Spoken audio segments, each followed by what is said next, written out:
아나운서가 소개하고 아재가 분석하는 아이템. 와 네. 안녕하세요. 네, 안녕하세요. 네. 아니 우리 시청자분들이 저 네. 사람 누구야 이렇게 궁금하실 것 같은데 오늘 송혜민 아나운서 대신해서 제가 네네. 특별 MC로 오늘 네. 하루 네. 일일 아르바이트로 함께하게 네네. 됐습니다. 대표님 네. 안녕하세요. 네 안녕하세요. 네, 아이템 너무 잘 보고 있어요. 아, 네. 정말 꿀팁들만 네. 가득가득 담아서 매번 알려주시는 것 같은데 사실 요즘에 우리 네네. 주식시장 너무 힘들어요. 여러 가지 악재들이 있지만 가장 큰 악재는 또 최근에 이 전쟁 리스크인 네네. 것 같거든요. 그렇죠. 매일매일 뉴스가 나오는데 음. 특히나 이 전쟁 리스크에서 가장 또 영향을 받는 게 바로 이 반도체 산업인 네네, 것 맞습니다. 같아요. 이렇게 전쟁 리스크에 영향을 받는 이유가 뭘까요? 일단 우크라이나라는 이제 지정학적 위치도 있지만요. 네. 우크라이나에는 우리가 화학 시간에 배웠던 모든 원소 기호가 다 나옵니다. 오. 네, 그래서 희토류, 각종 네. 희토류, 희귀 금속 이런 네. 것들이 다 나오는데요. 일단 반도체 생산에서 중요한 부분은 이제 제논 가스라는 게 있어요. 네. 이제 이게 낸드 플래시를 식각할 때 쓰는 네. 가스이기도 하고요. 그리고 이제 레이저 소스로도 쓰이는 가스이기도 합니다. 그래서 이런 부분들이 만약에 전쟁이 나면 이런 수급이 순간적으로 셧다운이 될 수 있기 때문에 이런 리스크들이 반영이 돼서 최근에 반도체 관련 종목들이 조금 이제 조정을 세게 받았는데요. 네. 근데 이제 다시 또 전쟁 리스크가 어느 정도 좀 완화되면서 음. 다시 또 이렇게 반등을 모색하는 그런 형국이라고 보시면 되겠습니다. 네. 지난해 뭐 삼성전자, SK하이닉스 뭐 137조 원이 넘는 이런 매출을 달성하면서 굉장히 긍정적인 흐름을 보여줬는데 이 가스나 뭐 그런 원재료에 문제가 있다면 뭔가 올해는 이익 증가폭이 조금은 감소하는 것 아니냐는 그런 우려들이 있거든요. 네네. 반도체 봄이 올 수 있나요, 대표님? 일단은 네. 그 메모리만 놓고 봤을 때는 글로벌 어떤 과점 체제잖아요. 네. 이제 디램 같은 경우는 뭐 3-4개 업체 그리고 낸드 플래시는 한 5개, 6개 업체 정도로 돼 있기 때문에 네. 만약에 공급에 문제가 생기면 가격이 오르겠죠. 그렇죠. 네. 그래서 가격이 올라서 충분히 상승할 수 있다고 보고 있고요. 네. 이게 너무 올라서 또 이게 수요가 아예 없어져 버리는 네. 뭐 그런 상황이 아니다 그러면 이런 정도의 어떤 리스크 가지고 뭐 반도체 올해 수익이 뭐 망가질 정도의 리스크는 없다고 보고 있습니다. 네. 저희 앞서서 뭐 미국이 뭐 서방 국가가 러시아에 대해서 반도체 수출로 제재를 한다면 러시아는 또 원재료로 제재를 한다 이런 말씀을 해주셨는데 그럼 사실 우리나라는 네. 또 사이에 끼어 있잖아요. 네네. 우리나라 업체에 미치는 영향은 뭐가 있을까요?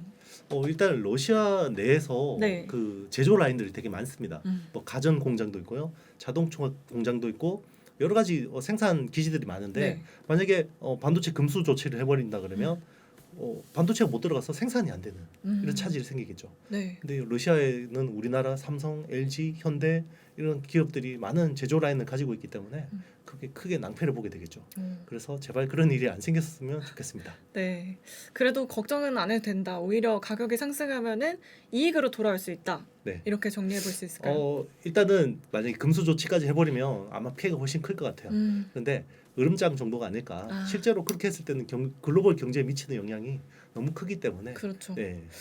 이런 그 지정학적 리스크는 좀 장기화되기는 어렵다. 네네. 이런 저는 그렇게 보고 의견이시죠? 있습니다. 네네. 네. 자, 그러면 대표 반도체 업체인 코스피 시가총액 1위 삼성전자부터 먼저 살펴볼게요. 네네. 지난해 반도체 부분에서 94조 원의 영업이익 매출을 기록하면서 반도체 왕자를 또 탈환을 했어요. 네네. 인텔을 제치고 올해에도 좀 괜찮은 실적을 내놓을 수 있을까요? 네. 올해는 일단 반도체라고 하지만 사실은 반도체 부문 이익의 대부분 디램 쪽이거든요. 디램에서 대부분의 상당 부분의 이익이 나고 있는데 네. 일단 올해는 인텔의 신규 서버 CPU 네. 사파이어 래피즈가 이제 새로 출시가 되고 거기에 맞춰서 또 DDR5 디램이 이제 적용이 되는 어떤 타이밍이기 때문에 네. DDR4 기존 DDR4 비해서 DDR5는 프리미엄이 한 50% 이상 붙을 것 같아요. 네, 네. 뭐 한 6개월 정도의 한시적인 어떤 호재긴 하지만 어쨌든 올해 그런 부분들이 또 크기 때문에 이익 성장은 그런 부분에서 크게 좀 기대할 수 있는 거고 그리고 또 시스템 LSI 파운드리 쪽이 최근에 좀 수율이 많이 올라오고 있어서 네. 5나노, 4나노 쪽에서 또 굉장히 어떤 수율이 많이 올라오면서 거기서 이익이 나올 수 있거든요. 이익의 질적인 측면에서 봤을 때는 네. 분기에 시스템 LSI 파운드리 쪽에서 분기 이익이 1조 이상 나오면 거기에 또 회사의 전체에 대한 어떤 멀티플 리레이팅 진행될 수 있지 않을까 이렇게 기대하고 있습니다. 네, 근데 파운드리 사업하니까 TSMC나 인텔은 계속해서 대규모 투자를 발표를 하고 있어요. 뭐 네네. TSMC 같은 경우에도 일본 공장에 몇 조 원을 투자한다 이런 발표를 했었고, 또 인텔 같은 경우에도 최근에 그 이란에 회사를 인수를 했잖아요. 네네. 삼성전자는 올해 새해에는 또 투자 소식이 굉장히 잠잠합니다. 네네. 이대로 괜찮을까요?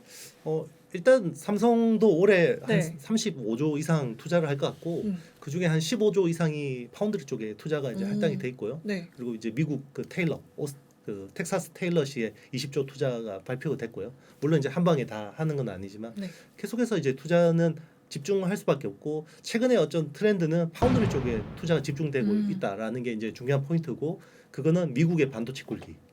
2024년까지 미국 내에 팹을 투자를 하게 되면 전체 투자액의 40%까지 세액 공제를 해주는 칩스 포 아메리카라는 이제 미국 반도체 굴기가 진행되고 있기 때문에 네. 그런 부분에 좀 투자가 많이 집중될 수밖에 없고요.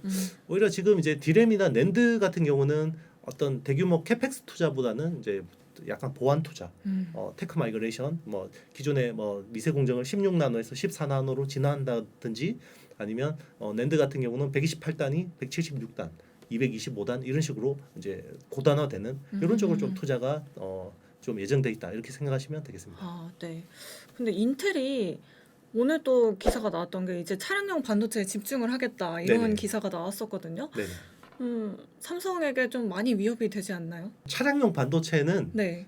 삼성이 비중이 크지가 않습니다. 아, 사실은 지금 글로벌 차량용 반도체는 대부분 대만 파운드리 업체들이 많이 하고 있고요. 네. TSMC, 뭐 UMC, 뭐 이런 회사들이 많이 하고 있는데 네. 어쨌든 삼성도 차량용 반도체 쪽은 앞으로 많은 기대감을 가지고 있고 네. 지금 많이 좀 하려고 하고 있는데 그쪽으로 좀 뭔가 네네. 방향을 틀어야 한다거나, 네네. 왜냐면 TSMC나 인텔이 차량용 반도체 쪽으로 계속해서 진입을 하고 있는데 삼성전자는 뭔가 그쪽보다는 다른 쪽으로 좀 투자를 확대하고 있는 것 같아서. 네네. 네. 정확한 말씀이시고요. 이제 차량용 반도체가 기존 반도체 같은 경우는 MCU라고 하죠. 네. 이런 것들은 뭐 90나노 이런 굉장히 오래된 공정들이에요. 그리고 8인치 웨이퍼에서 네. 생산하고 이런 것들이기 때문에 인텔은 기존 구형 팹들이 많잖아요. 네. 그렇기 때문에 그런 쪽에서 뭐 차량용 반도체를 생산할 수 있는 거고, 삼성이 타깃으로 하는 차량용 반도체는 테슬라 자율주행차 AP 같이 두뇌 같이. 네, 두뇌 역할을 네. 하는 이런 쪽에 아주 그 선단 공정, 뭐 7나노, 뭐 5나노 이런 쪽으로 된 앞으로 차세대 차량용 반도체 쪽에 타깃이 돼 있다고 보시면 되는 거고요. 인텔은 오히려 이제 유럽 쪽에 이제 팹을 깔아서 이제 유럽 쪽에 자동차 회사들이 되게 많잖아요. 네. 거기 쪽 이제 차량용 반도체 시장을 좀 장악하겠다 그런 시나리오인 것 같습니다. 네, 알겠습니다. 저희 5나노, 3나노 하니까 또 이제 삼성 같은 경우에는 그러면 뭔가 대규모 투자보다는 기술력에 더 의존하겠다 이런 네네. 뜻인 것 같은데, 네네. 3나노 공정을 또 네. 이제 새롭게 시작을 한다고 하던데 어떤 네네. 기술이죠? 지금까지 그 5나노, 4나노까지는 핀팻 공정이라는 네. 쉽게 이야기하면 이거예요. 이제 기존의 트랜지스터라는 게 전자의 흐름을 제어하잖아요. 네. 스위치 역할을 하는 거죠. 이게 이게 이제 스위치가 켜지면 1이 되는 거고요. 네. 전기가 통하니까 이제 끄면 0이 돼서 디지털 0, 1 해서 이제 디지털 신호를 이제 제어를 하는 건데 네. 이게 선폭이 계속 좁아지니까 그러면 스위치를 잠갔는데도 전자가 통과해 버리는 거예요. 그럼 터널링 효과라는 게 이제 생기기 시작하면서 네. 이런 것들을 보완을 하기 시작했어요. 그래서 기존에는 트랜지스터가 평면 구조였다 그러면 네. 이게 핀팻 구조로 바뀌면서 어떤 효과가 있냐면 수도꼭지가 기존에는 한 개였는데 네. 세 개가 되는 거예요. 그게 이제 핀팻 구조라고 생각하시면 되고요. 네. 3면에서 이제 전자의 흐름을 잡아주는 게 핀팻이고 이제는 이것도 안 되는 거예요. 그래서 4면에서 이제 전자의 흐름을 잡아주는 네. 4차원 디멘션으로 잡아주는 게 게이트 올 어라운드라는 기술입니다. 그래서 GAA. 요거는 이제 수도꼭지가 4개니까 네. 훨씬 더 잘 잠궈줄 수 있겠죠. 네. 모든 곳에서 수도꼭지가 다 있는 거네요. 네네, 맞습니다. 네. 근데 3나노. 네, 3나노부터 GAA 공정이 적용되는 거고 네. 그동안에는 사실은 삼성 파운드리하고 TSMC가 거의 미세 공정이 비슷하게 진행됐었고 오히려 한 14나노까지는 삼성이 좀 더 빨랐었어요. 그런데 언제 뒤집어졌냐면 7나노부터 네. 뒤집어지기 시작했습니다. 맞아요. 5나노도 TSMC가 네네, 먼저. TSMC가 먼저. 네. 이 파운드리 산업이라는 게 먼저 진입한 놈이 물량을 많이 확보해서 돈을 많이 벌면 그 다음 세대에 투자를 할 수 있기 때문에 오. 계속해서 선순환이 돼요. 그런데 삼성이 7나노부터 뒤집어지기 시작하니까 네. 5나노에서도 또 뒤지는 거죠. 아, 자, 요거를 그럼 한판 뒤집기를 하려면 3나노에서 그렇죠. 빨리 뒤집어야 되네요. 그렇죠. 그래서 네. TSMC는 3나노가 핀팻 공정인데 음. 기존의 핀팻 공정인데 네. 삼성은 GAA 공정을 시도를 해서 우리가 좋은 팹리스 회사들, 고객사들을 뺏어오겠다. 이게 오. 이제 생각입니다. 빠르게 연구 개발에 박차를 가야 될 것 같아요. 맞습니다. 오. 그래서 삼성이 공식적으로 네. 올 상반기에 3나노 GAA 양산 타겠다라고 아, 발표했고 지금 TSMC는 GAA 공정이 잘 안 되고 있어요. 네. 그리고 3나노 핀팻 공정도 좀 원활하지 않는 것 같습니다. 그래서 음. 올 하반기쯤에는 3나노 핀팻 공정을 TSMC가 진행할 것 같은데 올해 뒤집지 못하면 네. 예, 또 이게 계속 고도로 갈 가능성이 높죠. 아, 그래도 저는 이 대한민국 국민으로서 그래도 네네. 삼성전자가 조금 1위인 TSMC를 추월할 수 있기를 네네. 기대해 보도록 하겠습니다. 맞습니다. 네. 만약에 파운드리 산업이 우리가 TSMC를 잡고 세계 1등이 된다 그러면 네. 저는 국민 소득이 4만 불 가지 않을까 이렇게 기대하고 있습니다. 네. 뒤에서는 또 인텔이 따라잡고 네네. 또 앞에는 또 TSMC가 있고 네네. 정말 갈 길이 먼 것 같은데 그렇죠. 그래도 힘을 내봐야겠죠? 맞습니다. 네. 대한민국의 저력을 믿습니다. 맞아요. 또 반도체 얘기도 해봤으니까 휴대폰 사업부도 얘기를 안 할 수가 없을 것 같아요. 네네. 지난달 11일에 삼성 갤럭시 언팩 2022년 행사를 통해서 S22 시리즈를 공개했는데 네네. 역대 최대 판매량을 기록했다고 네네. 하더라고요. 3천만 대를 예상하고는 있는데 네네. 우리 대표님 생각은 어떠세요? 네, 이게 저는 휴먼 인덱스를 보면 네, 갑자기 주변에서 S22를 사고 싶어하는 사람들이 많더라고요. 그러니까요. 근데 지금 대리점 물량이 없어요. 아, 지금 못 파나요? 없어서? 네, 네, 물량이 없어서 못 팔아요. 아, 그래서 생각보다 히트를 쳤는데 네, 어떤 부분이냐면 네. 갤럭시 노트 시리즈가 없어졌잖아요. 맞아요. 지난해 네네. 폴더블 폰 출시 때문에 네네. 한 번밖에 출시가 안 됐었어요. 그렇죠? 그렇죠. 네. 네네. 이제 노트 시리즈가 원래 상반기에는 S 시리즈, 음. 하반기에 노트 시리즈가 원래 삼성의 프리미엄 맞아요. 라인업이었는데 네. 이게 이제 노트 시리즈가 없어졌는데 음. S 시리즈 울트라 모델에 스타일러 펜이 들어가기 시작했습니다. 아, 그게 이번에 첫 모델이고요. 아. 그러니까 그 전에도 있었지만 이게 네. 그 일체형이 아니라 그냥 액세서리 타입이었거든요. 네. 이제는 그 노트 시리즈처럼 이렇게 장착할 수 있어요. 그러다 보니까 이게 좀 더 편리하네. 네, 울트라 모델이 생각보다 굉장히 잘 팔리기 시작했고 그래서 당초 계획보다는 더 많이 팔 수 있다 이렇게 기대하고 있습니다. 아, 우리 대표님도 네. 긍정적으로 좀 보시나요? 네, 좀 잘 팔릴 것 같아요. 아이폰 쓰세요? 저는 아이폰 씁니다. 아니 근데 또 갤럭시 쓰시는 네네. 분들은 갤럭시만 쓰고 또 맞아요. 아이폰 쓰는 분들은 맞아요. 또 네. 아이폰만 쓰시더라고요. 그렇죠. 또 아이폰 얘기를 그래서 안 해볼 수가 없을 것 같아요. 네네. 아이폰도 3월에 또 보급형 모델이 또 나온다고 네네. 하는데 네. 두 업체 간 경쟁이 점점 더 치열해지고 있는 것 같아요. 네네. 어쨌든 지금 이제 아이폰 SE3잖아요. 네. SE3는 이제 399불을 이제 타깃으로 음. 내놓는 건데 애플 모델 중에 최저가 수준이죠. 네. 자, 그만큼 지금 중저가 쪽에서 굉장히 중요한 시장이라는 거고요. 음. 스마트폰 같은 경우는 작년하고 재작년에 너무 중저가 쪽이 업황이 안 좋았어요. 맞아요. 왜냐하면 시스템 반도체 가격이 너무 비싸고 어떤 칩 수급도 안 되다 보니까 네. 이 그 중국 특히나 셋업체들 스마트폰 제조업체들이 좀 생산을 포기해 버린 부분들이 많아요. 네. 그래서 작년도 안 좋았고 재작년도 안 좋았기 때문에 요 그 교체 수요가 아직까지 많이 남아 있는 거죠. 네. 이연된 거예요. 그래서 올해는 중저가 쪽으로 굉장히 많은 어떤 이연된 수요들이 있어서 기저효과가 클 거다. 원래는 기저효과가 작년에 클 거다라고 했는데 네. 작년에도 칩 수급이 원활하지 않았잖아요. 그러니까요. 그러니까 이제 그런 수요들이 올해 와서 좀 기대를 모으고 있는데 그래서 삼성도 이제는 원래 한 2억 7천만 대 정도 연간 판매를 했거든요. 네. 올해는 3억 대 이상 팔겠다라고 이제 지금 계획을 발표했고 그 중에 상당수가 중저가 모델 쪽이고요. 애플도 가만 있을 수가 없잖아요. 네. 그래서 중저가 라인업을 강화해서 2년 만에 SE 모델을 또 내놓은 거죠. 아. 그래서 중저가 시장을 타깃으로 하겠다. 음. 중국, 인도 뭐 이런 또 남미 이런 시장을 장악하겠다 이런 계획인 것 같습니다. 맞아요. 또 이렇게 흥행이 된 이유가 기술력은 또 한층 높아졌는데 가격은 또 그대로니까 또 네네. 그만큼 흥행이 많이 되고 네네. 교체 수요가 많이 일어나는 것 같아요. 맞습니다. 네. 결국 이제 어떤 원가는 올라가는데 네. 그거를 맞출 수 있는 가성비, 음. 그거는 이제 글로벌 밸류 체인, 서플라이 체인 이런 걸 얼마나 잘 관리하느냐에 따라 달려 있다고 보시면 되겠습니다. 네. 자, 그러면 이 시총 2위 기업 지금 3위인가요, 이제? SK 하이닉스도 네네. 살펴봐야겠죠. 이 SK 하이닉스는 오늘 제가 또 증권가에서 또 레포트가 나왔더라고요. KB증권에서 음. 올 1분기 저점을 기반으로 2분기부터는 랜드 가격이 상승할 거다. 네네. 이런 레포트를 봤거든요. 그래서 네. 올해도 실적 호조가 이어질 네. 것이다. 2018년 이후 최대 실적 달성할 것이다. 네네. 이런 레포트를 봤는데 맞나요, 대표님? 굉장히 IT에 대한 이해도가 높으신 것 같아요.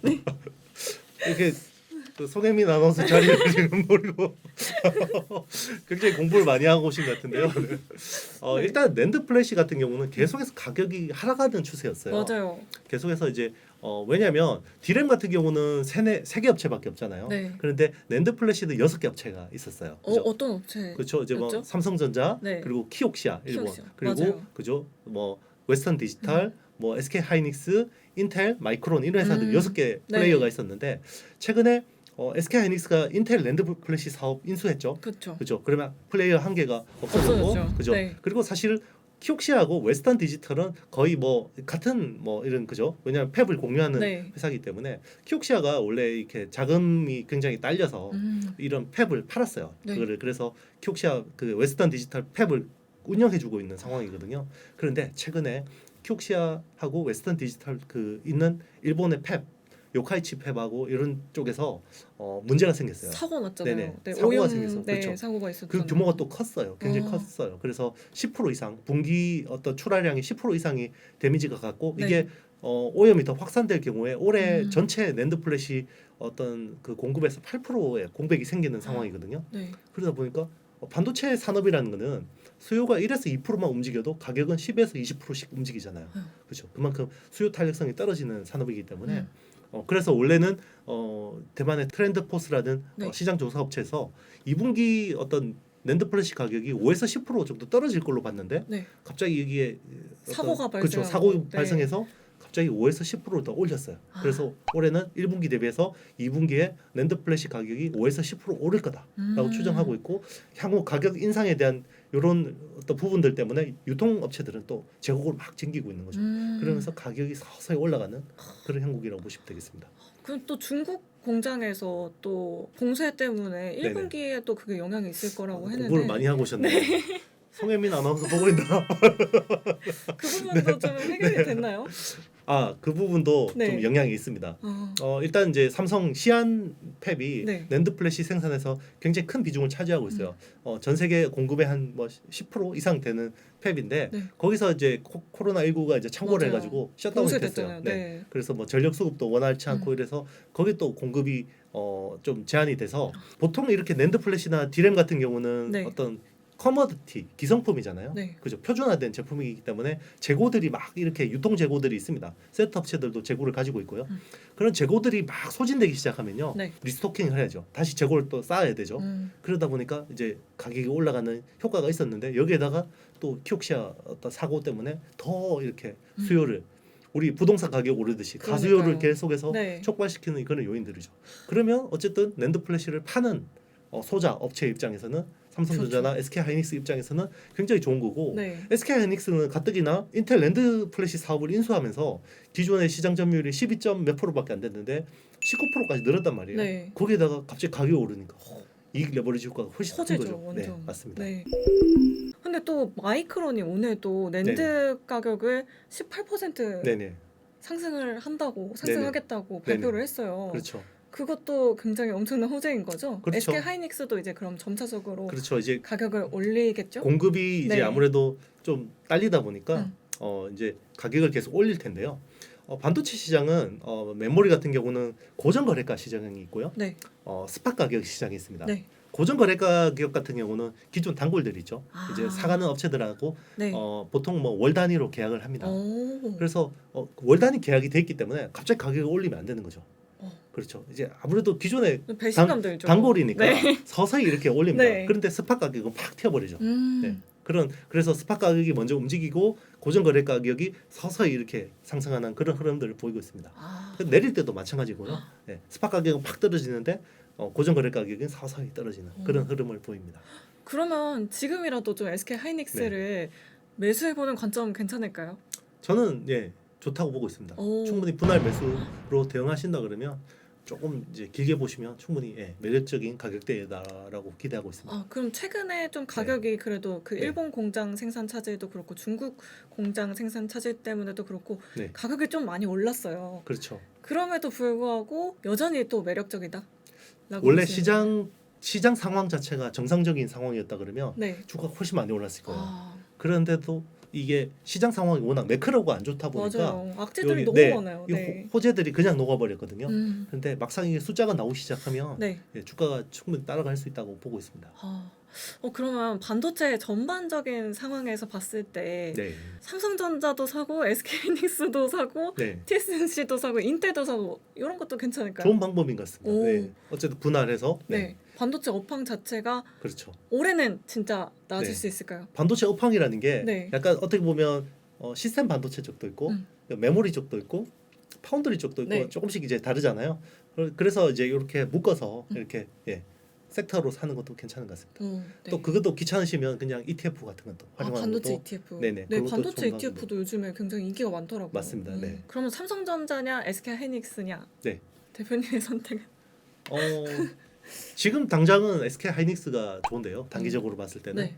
장기적으로 조금만 한 1년, 2년 조금 길게 보면 삼성전자가 훨씬 업사이드가 큽니다. 오. 왜냐하면 삼성전자는 이제 파운드리 사업이 어떤 이 밸류에이션에 녹아 들어가는 시점이기 때문에요. 이게 제대로 밸류 평가가 된다 그러면 충분히 더 업사이드가 있다고 보고 있습니다. 그러니까요. 파운드리 사업 자체가 뭔가 네, 시장 점유율도 높아지고 있는 것 같고 굉장히 성장성이 네네. 보이는 것 같아요. 그렇죠. 네. 그러면은 삼성전자나 SK 네. 하이닉스보다 네. 조금 많이 움직이는 종목을 우리 네네. 시청자분들이나 네. 저나 선택을 하려면 네.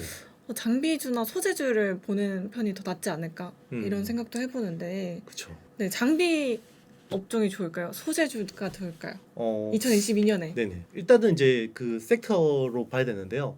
제가 아까 앞에 말씀드렸지만 지금 투자가 집중돼 있는 쪽이 다 파운드리 쪽이라고 그랬잖아요.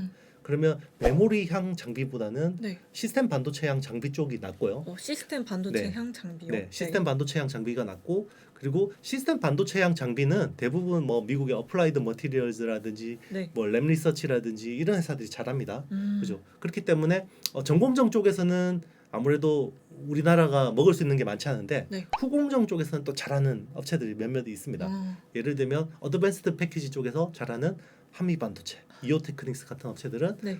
이 파운드리 후공정 생태계에서 좀 독보적인 위치를 차지하고 있기 때문에 네. 이런 회사들 좀 주목해서 보면 좋을 것 같고요. 조금 이제 포텐셜 가능성이 있어 보이는 회사가 프로텍이라는 회사가 있습니다. 프로텍이요? 네네. 프로텍은 이제 언더필이라고 해서 네. 이제 칩을 계속 수직으로 쌓다 보면 중간에 이 마이크로 범퍼 가지고 연결해야 되는데 네. 거기를 이제 또 이렇게 그 접착제 같은 걸로 채워줘야 되거든요. 그런 쪽으로 계속해서 하고 있기 때문에 네. 그 세 개 회사 정도는 주목해서 보는 것도 좋은 것 같습니다. 네, 알겠습니다. 오늘 이렇게 대표님의 픽까지 관심 종목에 좀 넣어놓으면 좋을 것 같아요. 네네. 네. 항상 분할 매수로 네. 대응하시는 게 좋겠습니다. 알겠습니다.